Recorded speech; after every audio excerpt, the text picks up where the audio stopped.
Oscar cringed when he saw how angry his Grandpa Max was. You two were never in no danger, Grandpa Max snapped. I believe you're using a triple negative, old bean, said Molly's father. If they were not never in no danger, that would mean that at some point they were in no danger, which even on its own makes no sense.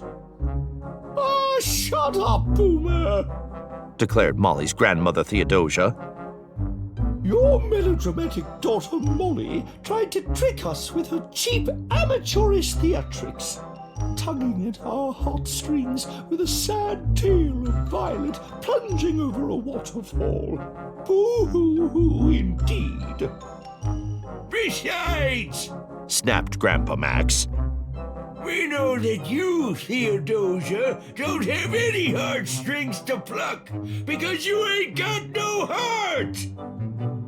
And you, Maximilian, have no brain or sense of proper grammar. Don't make no never mind. Grandpa Max whirled around to glare at Romaldo. We know the truth, boy. You and this Violet Cat was down on the giant stones yesterday, holding hands and acting all lovey-dovey. Grandma Theodosia turned on Violet.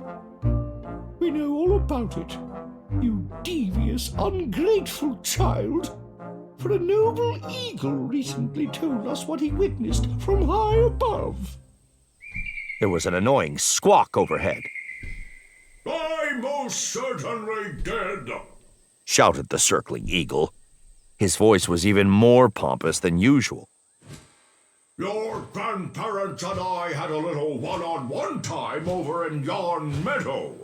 I told them both, separately, of course, what twisted and abnormal notions you two had been contemplating. I advised them of your pernicious plot. A cat in love with a dog? Ridiculous! It goes against the natural order of things. It will not be allowed! No, sir! Not on my watch! The two Blue Jays, who were still perched on top of the game show scoreboard, turned to each other. They had scowls on their beaks. Bernice? I'm right here with you, Bernard. It's mob time! Hey! Hey! Hey! The two birds streaked out into the sky like scrambled fighter jets. They were soon joined by 36 other screeching jays. In tight formation, they executed a synchronized loop-the-loop and attacked the eagle. As they chased him away, a few eagle feathers drifted down. The big blowhard of a bird would end the day a little balder, mostly on his butt. Did you capture that aerial action? The ferret shouted to her camera people. We got it, Francine! Perfect! We'll use it when we launch the feathers flying version of Furry Family Feud. Okay. Histletons and Montagues, take your places, please. We're live on the air in 1 minute. What? Said Theodosia. Surely you can't expect us to play your silly quiz show under these circumstances? 30 seconds to airtime. Is this when I proposed to Violet? Asked Phineas Fat. Somewhere he'd found a drumstick and was chomping on it. Should I ask her to marry me now? Nay, cried Romaldo. For I proposed to her first. And I already said yes to Romaldo. Shouted Violet. He's my soulmate, my one true love. No! Sobbed Phineas. I'm heartbroken. Who's going to fetch me my supper? Which, by the way, I'd like in 5 minutes. And we're live! Shouted the ferret. The elephants blared a brassy fanfare. The scoreboard's tracer lights blinked to life. A pre-recorded audience's applause and cheers boomed out of giant speakers. The ferret sneered and spoke directly into the camera, while behind her, the Montagues and Hisseltons were jeering, barking, booing, hooting, squawking, screeching, squealing, and screaming. Welcome to the nastiest, cruelest, most vicious, and furriest family feud ever. Don't you dare drool on me. Let me give you a high five. In the face with my claws.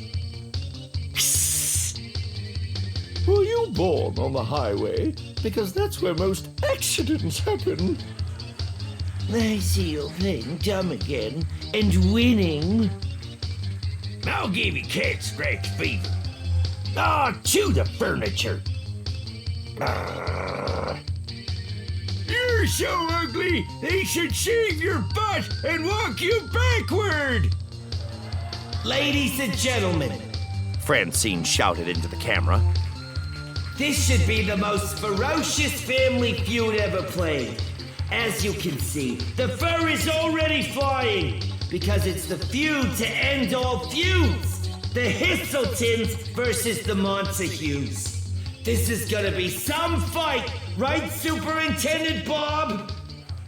Bob the bear slumped into the frame and shrugged. I don't know, Francine. He said, I mean, what's with all the fussing and fighting, anyhow? What the world needs now is... Francine tried to nudge him out of the frame. It didn't work. He was a bear. She was a ferret. Bob, She said, trying her best to spin the story back to action-packed conflict. you know as well as I that these two families came to play. They're going to leave it all on the field. Fur, whiskers, broken claws, maybe a tooth or two. We might even see a few piles of poop in that field because, you know, dogs. Ugh. Oscar ran over to Molly. Our plan didn't work, He told her. we have to do something. Our family's feud is live and on TV. Molly sighed. If only my grandmother and your grandfather could remember how they felt when they were Romaldo and Violet's age and fell in love with each other. Oscar's eyes widened. Maybe they can. Molly smiled. And maybe we can help them do it.